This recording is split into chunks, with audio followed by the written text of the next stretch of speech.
Hello साथियों, स्वागत है आपका अपने यूट्यूब चैनल टीचर पाठशाला पर। आई होप कि आप लोग स्वस्थ होंगे, मस्त होंगे। फ्रेंड्स, आप लोग थंबनेल देख के यहाँ पे विजिट किए होंगे, तो हम इन दो बुकों का जो है यहाँ पे रिव्यू करने वाले हैं। यहाँ पे सबसे पहले मैं आपको एनसीईआरटी सार संग्रह, जो कि यहाँ से आपके टीआरई एग्जाम में, चाहे वो आपका टीआरई 1 हो, टीआरई 2 हो, टीआरई 3 हो, यहाँ से आपको कई सारे क्वेश्चन देखने को मिले थे। तो यहाँ से आपको टोटल जो है फैक्चुअल चीजें देखने को मिलेंगी।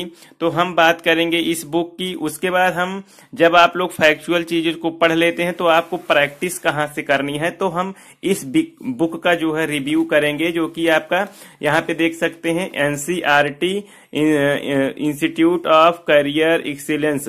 यहाँ पे चैप्टर वाइज आपका एनसीईआरटी और एससीईआरटी बिहार के जो है बोर्ड से दिया गया है। यहाँ पे समान अध्ययन है और यहाँ पे देख सकते हैं 6300 एमसीक्यू व्याख्या सहित दी गई है, कक्षा 3 से कक्षा 10 तक। इसमें आपको विगत परीक्षाओं के जो पीवाईक्यूज हैं यहाँ पे देखने को मिलेंगे, तो आप लोग इसको देख सकते हैं। तो यहाँ पे दोनों बुक का हम रिवाइव करेंगे, किस प्रकार से यहाँ पे चैप्टर दिए गए हैं, सभी चीजों को देखेंगे। सबसे पहले हम एनसीईआरटी, आपके एनसीईआरटी सार संग्रह की बात करेंगे कि किस तरीके से इसमें चैप्टर वाइज आपको दिया गया है। उसके बाद हम समान अध्ययन की जो है बात करने वाले हैं। तो चलिए एनसीईआरटी सार संग्रह की बात करें, कॉस्मोस के जरिए है, जिसके द्वारा यहाँ पे महेश कुमार बर्णवाल जो कि आईपीएस हैं उनके द्वारा, और कुणाल वर्मा के द्वारा जो है ये चीजें आपको दी है। तो इसकी जो सीरीज है 15वीं सीरीज है और इसका संस्करण 2024 है।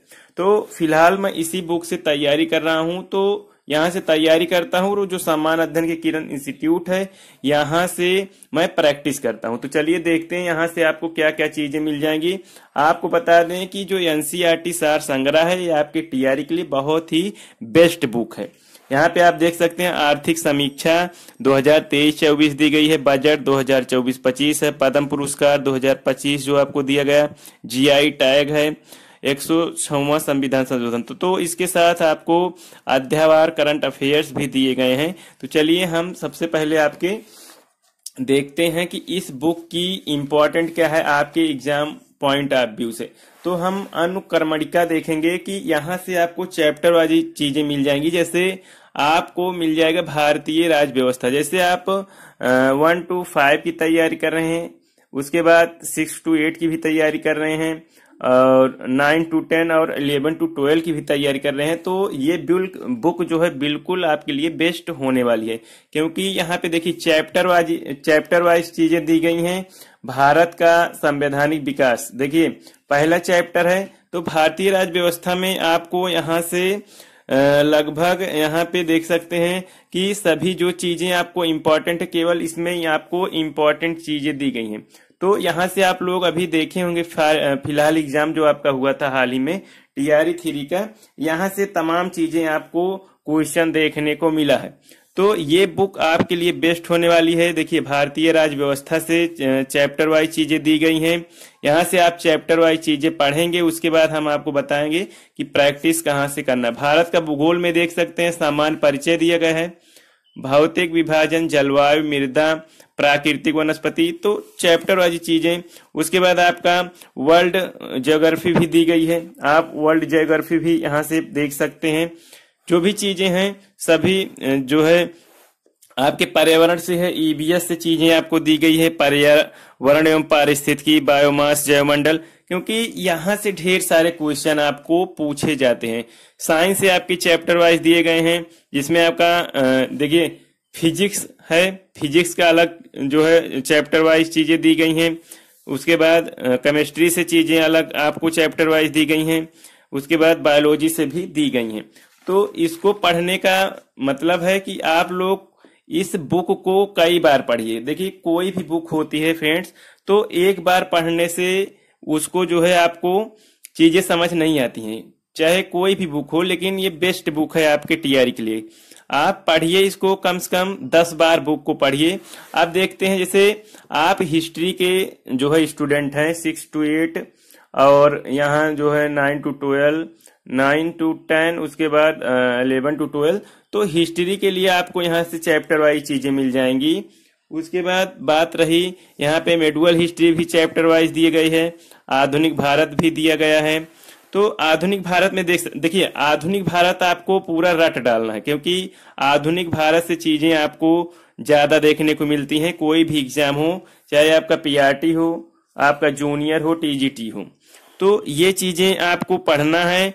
उसके बाद देखिए चैप्टर वाइज कितना ब्यूटीफुल चैप्टर, कितना सुंदर तरीके से लिखा गया है। आप लोग इसको कम से कम 10 बार पढ़ेंगे तो आपको चीजें पॉइंट टू पॉइंट जो है आपकी कवर हो जाएंगी, जिससे आपके एग्जाम के लिए तैयारी आपको बिल्कुल अच्छे ढंग से हो जाएगी और आप बिल्कुल कॉन्फिडेंस हो जाएंगे। अब इस बुक को आप लोग कमेंट में जो है आपको डिस्क्रिप्शन में प्रोवाइड कर दूंगा, तो आप लोग यहां से ले सकते हैं। देख लीजिए कितने बेस्ट तरीके से इसमें चीजें आपको दी गई हैं। तो यहां से आप पढ़िएगा पॉइंट टू पॉइंट, तो यहां से आपको बिल्कुल अच्छी चीजें मिल जाएंगी। आप कहेंगे तो हम पूरे बुक को जो है यहाँ पे आपके लिए कवर करवा देंगे, चैप्टर वाइज हम सभी सब्जेक्ट यहाँ से हम पढ़ा देंगे। तो ये रही। अब बात करते हैं जैसे फैक्चुअल चीजें आप एनसीईआरटी से पढ़ लेते हैं, एनसीईआरटी सार संग्रह से। उसके बाद आप प्रैक्टिस कहाँ से करेंगे, तो प्रैक्टिस के लिए चीजें आपको मैंने बताया है कि यहां से देखिए 6300 प्लस एमसीक्यू है, जो भी यहाँ पे चैप्टर वाइज दी गई है। चाहे आप इसके लिए बिहार शिक्षक, बीपीएससी टीआरई, बिहार शिक्षक संघता परीक्षा या सीजीएल, तो यहाँ से चैप्टर वाइज जैसे कक्षा 3 से 5 तक आपको यहाँ पे पर्यावरण अध्ययन दिया गया है, कक्षा 6 से 10 तक सामाजिक अध्ययन दिया गया है, कक्षा 6 से 10 तक आपको साइंस सब्जेक्ट आपको दिया गया है। और विगत परीक्षाओं में जो आपका एग्जाम हो, चाहे वो टीआरई हो और कोई एग्जाम हो, यहाँ पे दिया गया है।